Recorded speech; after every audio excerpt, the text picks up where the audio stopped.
ਵਾਹਿਗੁਰੂ ਜੀ ਕਾ ਖਾਲਸਾ ਵਾਹਿਗੁਰੂ ਜੀ ਕੀ ਫਤਿਹ। ਮੈਂ ਅਮਰਵੀਰ ਸਿੰਘ ਪ੍ਰੋਗਰਾਮ ਸੱਚੋ ਸੱਚ ਵਿੱਚ ਆਪ ਸਭ ਦਰਸ਼ਕਾਂ ਦਾ ਸਵਾਗਤ ਕਰਦਾ ਹਾਂ। ਅੱਜ 7 ਮਾਰਚ 2014 24 ਫੱਗਣ ਨਾਨਕਸ਼ਾਹੀ ਸੰਮਤ 545 ਦਾ ਦਿਨ ਹੈ। ਮੇਰੇ ਨਾਲ ਸਾਡੇ ਹਰਮਨ ਪਿਆਰੇ ਡਾਕਟਰ ਅਮਰਜੀਤ ਸਿੰਘ ਜੀ ਬੈਠੇ ਹੋਏ ਹਨ। ਆਓ ਉਹਨਾਂ ਨਾਲ ਮਿਲ ਕੇ ਅੱਜ ਦਾ ਇਹ ਪ੍ਰੋਗਰਾਮ ਸ਼ੁਰੂ ਕਰੀਏ। ਡਾਕਟਰ ਸਾਹਿਬ welcome to the show. Thank you. Doctor ਸਾਹਿਬ ਸਭ ਤੋਂ ਪਹਿਲਾਂ ਅੱਜ ਦਾ ਕੋਈ ਖਾਸ ਮੁੱਦਾ ਸਾਡੇ ਦਰਸ਼ਕਾਂ ਨਾਲ ਸਾਂਝਾ ਕਰੋ ਜੀ। ਵੈਸੇ ਦਿਨ ਤਾਂ ਕੱਲ੍ਹ ਦਾ ਹੈ 8 ਮਾਰਚ, ਜਿਹੜਾ ਕਿ ਯੂਨਾਈਟਿਡ ਨੇਸ਼ਨਸ ਵੱਲੋਂ ਇੰਟਰਨੈਸ਼ਨਲ ਵਿਮਨ ਡੇ ਦੇ ਤੌਰ ਤੇ ਐਲਾਨਿਆ ਹੋਇਆ ਜੀ। ਪਰ ਕਿਉਂਕਿ ਸਾਡਾ ਇਸ ਹਫਤੇ ਦਾ ਅਖੀਰਲਾ ਸ਼ੋਅ ਹੈ, ਫਰਾਈਡੇ ਹੈ, ਅੱਜ ਅਸੀਂ ਮੰਡੇ ਆਉਣਾ ਹੈ, ਸੋ ਮੈਂ ਅੱਜ ਦਾ ਪ੍ਰੋਗਰਾਮ ਜਿਹੜਾ ਹੈ ਇਸ ਦਿਨ ਨੂੰ ਸਮਰਪਿਤ ਕਰਨਾ ਚਾਹੁੰਦਾ ਜੀ, ਕਿਉਂਕਿ ਇਹ ਬੜੀ ਅਹਿਮੀਅਤ ਦੀ ਗੱਲ ਹੈ ਇਨਸਾਨੀ ਸਮਾਜ ਦੇ ਲਈ। ਜੇ ਅਸੀਂ 7-8 ਹਜ਼ਾਰ ਸਾਲ ਦੀ ਮਨੁੱਖਤਾ ਦੀ ਹਿਸਟਰੀ ਦੇਖੀਏ ਤਾਂ ਫਿਰ ਇਹ ਕਹਿਣ 'ਚ ਮੈਨੂੰ ਕੋਈ ਝਿਜਕ ਨਹੀਂ ਹੈ ਕਿ ਇਹ ਕਲਚਰ ਪੂਰਬ ਦਾ ਹੋਏ ਜਾਂ ਪੱਛਮ ਦਾ ਹੋਏ, ਹਾਂਜੀ, ਨਾਰਥ ਵਿਚਲੀਆਂ ਸੱਭਿਅਤਾਵਾਂ ਹੋਣ ਜਾਂ ਦੱਖਣ ਵਿਚਲੀਆਂ ਸੱਭਿਅਤਾਵਾਂ ਹੋਣ ਜਾਂ ਸੱਭਿਅਕ ਸੰਸਾਰ ਸ਼ੁਰੂ ਹੋਣ ਤੋਂ ਪਹਿਲਾਂ ਦੀ ਦੁਨੀਆ 'ਚ ਵੀ, ਜੇ ਸਭ ਤੋਂ ਜ਼ਿਆਦਾ ਕੋਈ ਜ਼ੁਲਮਾਂ ਦਾ ਸ਼ਿਕਾਰ ਹੋਇਆ ਹੈ, ਸਭ ਤੋਂ ਜ਼ਿਆਦਾ ਜੇ ਕਿਸੇ ਨਾਲ ਧੱਕਾ ਹੋਇਆ ਹੈ, ਸਭ ਤੋਂ ਜ਼ਿਆਦਾ ਜੇ ਕੋਈ ਐਕਸਪਲੋਇਟਡ ਲੋਟ ਹੈ ਤੇ ਉਹ ਵਿਮਨ ਨੇ, ਔਰਤਾਂ ਨੇ। ਕਿਤੇ ਕਬੀਲੇ ਦੇ ਕਾਨੂੰਨਾਂ ਦੇ ਨਾਂ ਥੱਲੇ, ਕਿਤੇ ਆਨਰ ਦੇ ਨਾਂ ਥੱਲੇ, ਕਿਤੇ ਈਵਨ ਮਜ਼ਹਬ ਦੇ ਨਾਂ ਥੱਲੇ, ਕਿਤੇ ਇੱਕ ਦੂਸਰੇ ਦੇ ਵਿੱਚ ਵਖਰੇਵੇਂ ਦਾ ਆਧਾਰ ਬਣਾ ਕੇ ਕਿ ਤਾਕਤ ਬਰਾਬਰ ਨਹੀਂ ਹੈ, ਐਬਿਲਿਟੀ ਨਹੀਂ ਹੈ। ਔਰ ਇਹਦੇ 'ਚ ਅਸੀਂ ਬੇਸ਼ੱਕ ਸਿੱਖ ਧਰਮ ਦੇ ਨਾਤੇ ਜਦੋਂ ਔਰਤ ਦੇ ਹੱਕਾਂ ਦੀ ਗੱਲ ਕਰਦੇ ਹਾਂ ਤਾਂ 5.5 ਸਦੀਆਂ ਦੀ ਹਿਸਟਰੀ 'ਚ ਅਸੀਂ ਗੁਰੂ ਸਾਹਿਬਾਨ ਦੇ ਫਰਮਾਨ, ਗੁਰਬਾਣੀ ਔਰ ਇਤਿਹਾਸ ਵਿੱਚ ਬਰਾਬਰਤਾ ਦੀ ਗੱਲ ਕਰਦੇ ਹਾਂ। ਪਰ ਜੇ ਅਸੀਂ ਸਮਾਜਿਕ ਪੱਖ ਤੋਂ ਦੇਖੀਏ ਤੇ ਸਾਡਾ ਪੰਜਾਬੀ ਸੱਭਿਆਚਾਰ ਜਾਂ ਪੰਜਾਬੀ ਕਲਚਰ ਦੋਨੋਂ ਪਾਸੇ ਹੀ, ਅੱਜ ਭਾਵੇਂ ਅਸੀਂ ਲਹਿੰਦਾ ਪੰਜਾਬ, ਚੜ੍ਹਦਾ ਪੰਜਾਬ ਕਰਕੇ ਉਹਨੂੰ ਦੇਖਦੇ ਹਾਂ, ਪਰ ਪੰਜਾਬੀ ਕਲਚਰ 'ਚ ਵੀ ਅਸੀਂ ਮਾਚੋ ਕਲਚਰ, ਮੇਲ ਪ੍ਰਧਾਨ ਕਲਚਰ ਦੇ ਥੱਲੇ ਔਰਤਾਂ ਦੇ ਨਾਲ ਬਹੁਤ ਜ਼ੁਲਮ ਕੀਤੇ ਨੇ। ਔਰ ਅੱਜ ਵੀ ਉਹਦਾ ਬਹਾਨਾ ਕਿਤੇ ਖਾਪ ਪੰਚਾਇਤ ਹੈ, ਕਿਤੇ ਆਨਰ ਕਿਲਿੰਗ ਨੇ, ਕਿਤੇ ਜਿਸ ਤਰੀਕੇ ਨਾਲ ਅਸੀਂ ਮੇਲ ਫੀਮੇਲ ਰੇਸ਼ੋ ਦੇਖਦੇ ਹਾਂ ਵੀ ਕਿਵੇਂ 1000 ਦੇ ਪਿੱਛੇ 800 ਬੱਚੀਆਂ ਨੇ, ਅਸੀਂ ਬੱਚੀਆਂ ਨੂੰ ਮਾਰਦੇ ਹਾਂ। ਕਦੇ ਪਹਿਲਾਂ ਜੰਮਦਿਆਂ ਨੂੰ, ਜੰਮਣ ਤੋਂ ਬਾਅਦ ਮਾਰਦੇ ਸੀ, ਹੁਣ ਕੁੱਖ ਦੇ ਵਿੱਚ ਮਾਰਦੇ ਜੀ। ਸੋ ਇਹ ਸਾਰੇ ਪਾਰਟ ਜਿਹੜੇ ਨੇ ਇਹ ਸਾਡੇ ਸਾਹਮਣੇ ਹੋਣੇ ਚਾਹੀਦੇ ਨੇ। ਔਰ ਮੈਂ ਸਮਝਦਾ ਵੀ ਜੇ ਅਸੀਂ ਗੱਲ ਸੱਚੋ ਸੱਚ ਦੇ ਹਵਾਲੇ ਨਾਲ ਕਰਦੇ ਹਾਂ ਤੇ ਇਹ ਇੱਕ ਪਲੇਨ ਟਰੂਥ ਹੈ ਕਿ ਧਾਰਮਿਕ ਤੌਰ ਤੇ ਸਿੱਖੀ ਦੇ ਵਿੱਚ ਗੁਰੂ ਸਾਹਿਬਾਨ ਨੇ ਜੋ ਔਰਤ ਨੂੰ ਰੁਤਬਾ ਦਿੱਤਾ ਹੈ, ਇਹ ਅਸੀਂ ਫਖਰ ਨਾਲ ਕਹਿ ਸਕਦੇ ਹਾਂ ਕਿ ਕਿਸੇ ਵੀ ਹੋਰ ਮਜ਼ਹਬ ਦੇ ਵਿੱਚ, ਔਰ ਇਹ ਜਦੋਂ ਇੰਟਰਫੇਥ ਡਿਬੇਟਸ ਵੀ ਹੁੰਦੀਆਂ ਨੇ ਉਹਦੇ 'ਚ ਵੀ ਉਹ ਇਹ ਗੱਲ ਤਸਲੀਮ ਕਰਦੇ ਨੇ ਕਿ ਬਈ ਇਹ ਪੱਖ ਜਿਹੜਾ ਹੈ ਇਹਦੇ 'ਚ ਤੁਹਾਡੇ ਧਰਮ ਦਾ ਮੁਕਾਬਲਾ ਨਹੀਂ। ਔਰ ਉਸ ਸਮਾਜ ਦੇ ਵਿੱਚ ਜਿੱਥੇ ਸਦੀਆਂ ਤੋਂ ਧਾਰਮਿਕ ਕਾਨੂੰਨਾਂ ਦੇ ਥੱਲੇ, ਜੇ ਤੁਸੀਂ ਮਨੂ ਸਮ੍ਰਿਤੀ ਦੇਖੋ ਜਿਹੜੇ ਕਿ ਹਿੰਦੂ ਲਾਅ ਹੈ ਜਾਂ ਹਿੰਦੂ ਕੋਡ ਹੈ, ਤਾਂ ਤੁਸੀਂ ਹੈਰਾਨ ਹੋਵੋਗੇ ਕਿ ਉਹਦੇ 'ਚ ਤਾਂ ਕੋਈ ਨਿਕਲਣ ਦਾ ਰਸਤਾ ਹੀ ਨਹੀਂ ਦਿੱਤਾ ਹੈ ਔਰਤ ਨੂੰ। ਉਸ ਦੇ ਲਈ ਇਹ ਹੈ ਵੀ ਇਹਨੂੰ ਕਦੇ ਇਕੱਲੇ ਨਾ ਹੋਣ ਦਿਓ, ਔਰ ਜੇ ਛੋਟੀ ਹੈ ਤੇ ਪਿਓ, ਫਿਰ ਪਤੀ, ਫਿਰ ਪੁੱਤਰ। ਔਰ ਜੇ ਤੁਸੀਂ ਸਾਰਾ ਜੋਗ ਮਤ ਦੇਖਦੇ ਹੋ, ਜਿਹਨਾਂ ਜੋਗੀਆਂ ਦੇ ਪਿੱਛੇ ਸਾਡਾ ਵੀ ਇੱਕ ਤਬਕਾ ਲੱਗਾ ਹੋਇਆ ਤੇ ਉਹਨਾਂ ਨੇ ਤਾਂ ਉਹਨਾਂ ਨੂੰ ਪੈਰਾਂ ਦੀ ਜੁੱਤੀ ਬਣਾਇਆ, ਨਰਕ ਦੁਆਰੀ ਬਣਾਇਆ। ਜੇ ਤੁਸੀਂ ਬ੍ਰਾਹਮਣ ਮਤ ਦਾ ਸੰਨਿਆਸ ਤੇ ਦੂਸਰਿਆਂ ਦਾ ਕਾਨਸੈਪਟ ਦੇਖਦੇ ਹੋ, ਹੁਣ ਦਿਆਨੰਦ ਜਿਹਨੂੰ ਅੱਜ ਵੀ ਆਰੀਆ ਸਮਾਜੀ ਆਪਣੇ ਆਪ ਨੂੰ ਵਿਮਨ ਐਜੂਕੇਸ਼ਨ ਔਰ ਦੂਜੇ 'ਚ ਅੱਗੇ ਨੇ, ਕੋਈ ਸ਼ੱਕ ਨਹੀਂ ਹੈ ਵੀ ਉਹਨਾਂ ਨੇ ਕਾਫੀ ਇਹਦੇ 'ਚ ਕੰਮ ਕੀਤਾ। ਪਰ ਹੁਣ ਇਹਨਾਂ ਦਾ ਫਾਊਂਡਰ ਜਿਹੜਾ ਦਿਆਨੰਦ ਹੈ, ਉਹ ਵੀ ਜਦੋਂ ਕਿਸੇ ਦੇ ਨਾਲ ਡਾਇਲੋਗ ਕਰਦਾ ਸੀ, ਔਰਤ ਨੂੰ ਮਿਲਦਾ ਨਹੀਂ ਸੀ, ਰਾਹ ਦੇ ਵਿੱਚ ਪਰਦਾ ਤਾਣਿਆ ਜਾਂਦਾ ਸੀ। ਇਹ ਇਹਨਾਂ ਦਾ ਕਾਨਸੈਪਟ ਹੈ। ਸੋ ਇਸ ਸਭ ਐਨਵਾਇਰਨਮੈਂਟ ਦੇ ਵਿੱਚ ਅਸੀਂ ਦੇਖਦੇ ਹਾਂ ਵੀ ਕਿਸ ਤਰੀਕੇ ਨਾਲ ਗੁਰੂ ਨਾਨਕ ਸਾਹਿਬ ਦੀ ਆਵਾਜ਼ ਔਰਤ ਦੇ ਲਈ, ਇਹ ਸਿਰਫ ਬਰਾਬਰੀ ਦੀ ਗੱਲ ਨਹੀਂ ਹੈ ਜੇ ਅਸੀਂ ਗੁਰੂ ਸਾਹਿਬ ਦਾ ਇਹ ਸ਼ਬਦ ਦੁਹਰਾਈਏ। ਔਰ ਮੈਂ ਸਮਝਦਾ ਹਾਂ ਵੀ ਅੰਤਰਰਾਸ਼ਟਰੀ ਤੌਰ ਤੇ ਔਰਤਾਂ ਦੇ ਹੱਕਾਂ ਦੀ ਗੱਲ ਦਾ ਇੱਕ ਆਪਣਾ ਮੁਕਾਮ ਹੈ। ਪਰ ਧਰਮਾਂ ਦੀ ਦੁਨੀਆ ਦੇ ਵਿੱਚ, ਧਾਰਮਿਕ ਦੁਨੀਆ ਦੇ ਵਿੱਚ, ਜਦੋਂ ਗੁਰੂ ਨਾਨਕ ਸਾਹਿਬ ਨੇ ਬੁਲੰਦ ਆਵਾਜ਼ ਦੇ ਵਿੱਚ ਇਹ ਫਰਮਾਇਆ ਕਿ ਭੰਡ ਜੰਮੀਐ ਭੰਡ ਨਿੰਮੀਐ, ਭੰਡ ਮੰਗਣ ਵਿਆਹੋ, ਭੰਡੋ ਹੋਵੇ ਦੋਸਤੀ, ਭੰਡੋ ਚੱਲੈ ਰਾਹੋ, ਭੰਡ ਮੂਆ ਭੰਡ ਭਾਲੀਐ, ਭੰਡ ਹੋਵੇ ਬੰਧਾਨ, ਸੋ ਕਿਉ ਮੰਦਾ ਆਖੀਐ, ਜਿਤ ਜੰਮੇ ਰਾਜਾਨ, ਪੰਡੋ ਹੀ ਪੰਡ ਉਪਜੈ ਪੰਡੈ ਬਾਜ ਨਾ ਕੋਏ ਨਾਨਕ ਪੰਡੈ ਬਾਹਰਾ ਏਕੋ ਸੱਚਾ ਸੋਏ ਸੋ ਮੁਖ ਸਦਾ ਸਲਾਈਐ ਭਾਗਾਂ ਰੱਤੀ ਚਾਰ ਨਾਨਕ ਤੇ ਮੁਖ ਉਜਲੇ ਤਿਤ ਸੱਚੇ ਦਰਬਾਰ। ਹੁਣ ਇਸ ਤੋਂ ਵੱਧ ਕੇ ਕੋਈ ਹੋਰ ਟ੍ਰਿਬਿਊਟ ਔਰਤ ਦੀ ਮਹਾਨਤਾ ਨੂੰ ਨਹੀਂ ਦਿੱਤੀ ਜਾ ਸਕਦੀ ਜੀ। ਨਾ ਸਿਰਫ ਗੱਲ ਬਰਾਬਰੀ ਦੀ ਹੈ, ਬਰਾਬਰ ਦੇ ਵਿੱਚ ਤੇ ਇੱਕੋ ਜਿਹੇ ਹਕੂਕਾਂ ਦੀ ਗੱਲ ਹੁੰਦੀ ਹੈ। ਗੁਰੂ ਸਾਹਿਬ ਤਾਂ ਔਰਤ ਨੂੰ ਨੈਕਸਟ ਟੂ ਗੋਡ, ਰੱਬ ਤੋਂ ਬਾਅਦ ਉਸ ਦਾ, ਜਦੋਂ ਗੁਰੂ ਸਾਹਿਬ ਕਹਿੰਦੇ ਨੇ ਪੰਡੋ ਹੀ ਪੰਡ ਉਪਜੈ ਪੰਡੈ ਬਾਜ ਨਾ ਕੋਏ ਨਾਨਕ ਪੰਡੈ ਬਾਹਰਾ ਇੱਕੋ ਸੱਚਾ ਸੋਏ। ਪੁਰਾਤਨ ਪੰਜਾਬੀ ਚ ਪੰਡ ਇਸਤਰੀ ਦੇ ਲਈ ਸ਼ਬਦ ਸੀ। ਤੇ ਗੁਰੂ ਸਾਹਿਬ ਨੇ ਫਰਮਾਇਆ ਕਿ ਵੀ ਔਰਤ ਹੀ ਅੱਗੋਂ ਔਰਤ ਨੂੰ ਜਨਮ ਦਿੰਦੀ ਹੈ ਜਿਸ ਚੋਂ ਕ੍ਰੀਏਸ਼ਨ ਤੁਰਦੀ ਹੈ। ਔਰ ਕੋਈ ਦੁਨੀਆ ਦੇ ਵਿੱਚ ਐਸਾ ਨਹੀਂ ਹੈ ਜਿਹੜਾ ਔਰਤ ਤੋਂ ਬਿਨਾਂ ਹੋਏ, ਔਰਤ ਦੀ ਕੁੱਖ ਚੋਂ ਆਇਆ।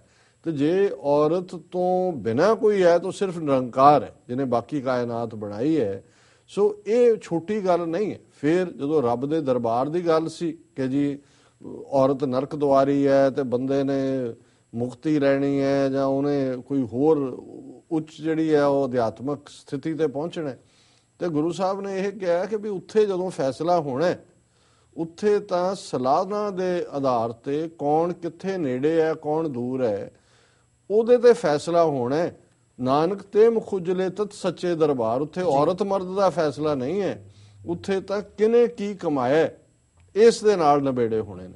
ਸੋ ਮੈਂ ਸਮਝਦਾ ਵੀ ਇਹ ਇੱਥੋਂ ਗੁਰੂ ਨਾਨਕ ਸਾਹਿਬ ਨੇ ਜੋ ਰੁਤਬਾ ਦਿੱਤਾ 10 ਪਾਤਸ਼ਾਹੀਆਂ ਤੱਕ, ਸਮੇਂ ਦੀ ਸੀਮਾ ਮੈਂ ਵੇਰਵੇ 'ਚ ਨਹੀਂ ਜਾਵਾਂਗਾ। ਹਾਂਜੀ, ਕਿਵੇਂ ਲੰਗਰ ਦੇ ਵਿੱਚ ਜਦੋਂ ਅਸੀਂ ਗੁਰੂ ਗ੍ਰੰਥ ਸਾਹਿਬ ਦੀ ਬਾਣੀ ਦੇਖਦੇ ਤੇ ਫਿਰ ਇਹ ਟ੍ਰਿਬਿਊਟ ਹੈ ਮਾਤਾ ਖੀਵੀ ਜੀ ਨੂੰ, ਲੰਗਰ ਦੌਲਤ ਵੰਡੀ ਹੈ ਰਸ ਅੰਮ੍ਰਿਤ ਖੀਰ ਘਿਆਲੀ, ਔਰ ਖੀਵੀ ਜੀ ਦਾ ਜ਼ਿਕਰ ਕਰਕੇ ਕਿ ਨੇਕ ਜਨ।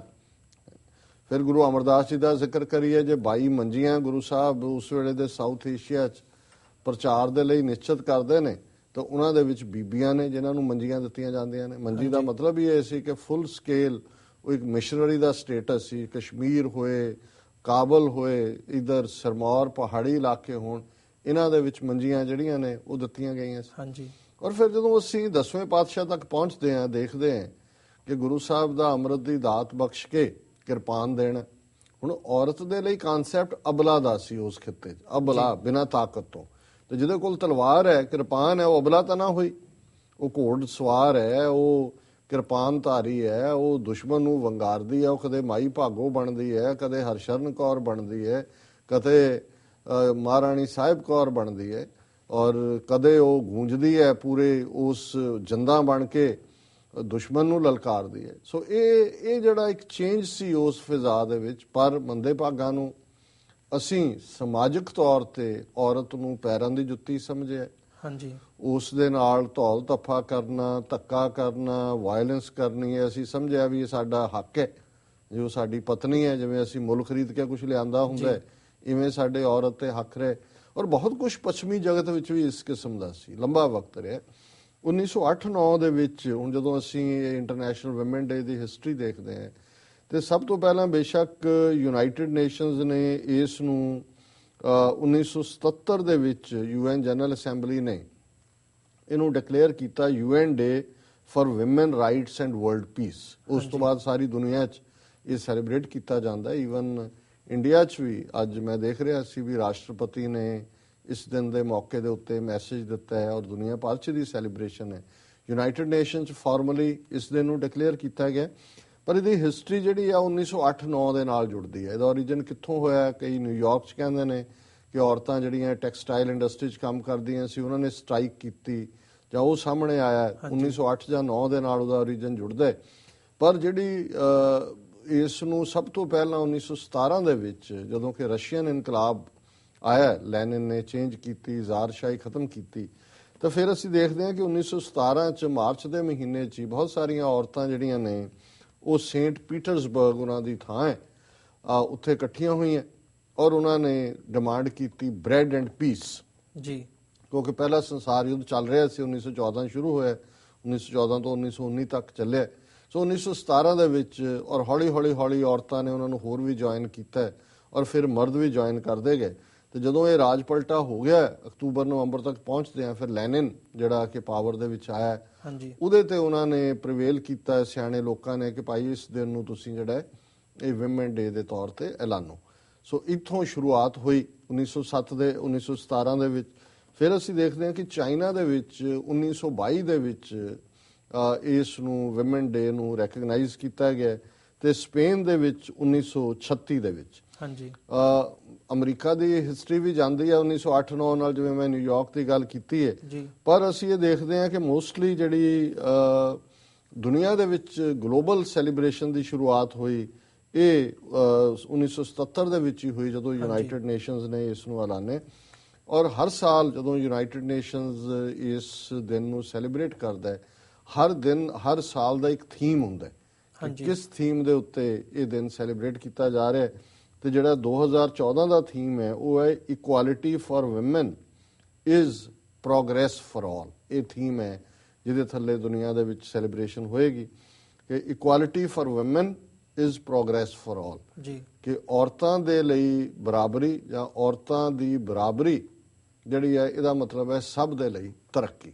ਹਾਂਜੀ, ਔਰ ਇਹਦੇ 'ਚ ਮੈਂ ਇੱਕ ਹੈ ਤਾਂ ਦਿਲਚਸਪ ਵੀ ਹੈ ਔਰ ਇੱਕ ਨੈਗੇਟਿਵ ਪਾਰਟ ਵੀ ਹੈ। ਜਿਵੇਂ ਇਸਲਾਮ ਦੇ ਹਵਾਲੇ ਨਾਲ ਇੱਕ ਵੱਡੇ ਸਕਾਲਰ ਨੇ ਇਸਲਾਮ ਦੇ ਪਾਕਿਸਤਾਨ ਦੇ ਵਿੱਚ, ਇਕੱਲੇ ਸਕਾਲਰ ਨਹੀਂ ਹੈ ਤਾਂ ਪੋਲੀਟੀਕਲ ਕਮੈਂਟੇਟਰ ਵੀ ਔਰ ਦੂਸਰੇ ਵੀ, ਉਹਦਾ ਸ਼ਾਇਦ ਨਾਂ ਹਸਨ ਨਿਸਾਰ, ਉਹ ਜਦੋਂ ਇਸ ਗੱਲ ਦੇ ਉੱਤੇ ਕਿ ਵੀ ਇਸਲਾਮਿਕ ਦੁਨੀਆ ਜਿਹੜੀ ਹੈ ਕਿਉਂ ਪਛੜ ਗਈ ਪੱਛਮੀ ਦੁਨੀਆ ਤੋਂ, ਉਹ ਇਸਲਾਮਿਕ ਵਰਲਡ ਜਿਹਨੇ ਦੁਨੀਆ ਨੂੰ ਬਹੁਤ ਕੁਝ ਦਿੱਤਾ ਹੈ, ਸਭਿਅਤਾ ਦਿੱਤੀ ਹੈ, ਔਰ ਇੰਨਾ ਕੁਝ ਜਿਹੜਾ ਰਿਚ ਹੋਣ ਦੇ ਬਾਵਜੂਦ ਅੱਜ ਪੱਛਮ ਤੋਂ ਅਸੀਂ ਪਿਛਲੇ 2-3 ਸਾਲ ਤੋਂ ਕਿਉਂ ਪਿਛੜ ਗਏ। ਤਾਂ ਉਹ ਇੱਕ ਔਰਤਾਂ ਦੀ ਨਾ ਬਰਾਬਰੀ ਦੀ ਗੱਲ ਕਰਦੇ ਹੁੰਦੇ ਨੇ।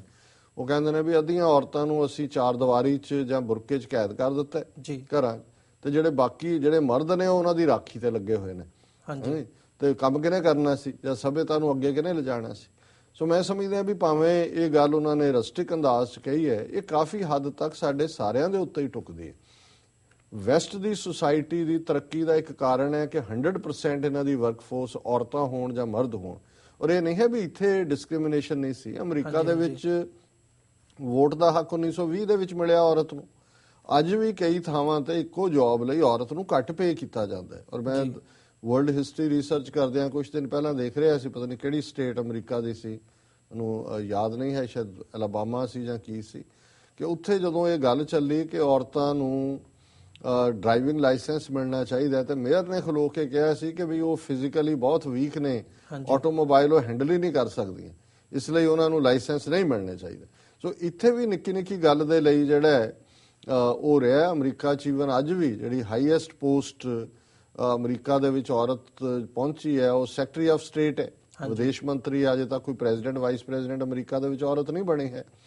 ਹੁਣ ਸ਼ਾਇਦ ਹਿਲਰੀ ਕਲਿੰਟਨ ਜੇ 2014 ਦੇ ਵਿੱਚ ਆਪਣਾ ਥਰੋ ਕਰਦੀ ਹੈ, ਉਸ ਦੀ ਸ਼ੁਰੂ ਹੋ ਜਾਣਾ ਵੀ ਕਿਹੜੇ ਕੈਂਡੀਡੇਟ ਆ ਰਹੇ ਨੇ, ਫਿਰ ਪਤਾ ਲੱਗ ਜਾਏਗਾ ਅਗਲੀਆਂ ਇਲੈਕਸ਼ਨਾਂ ਵੇਲੇ।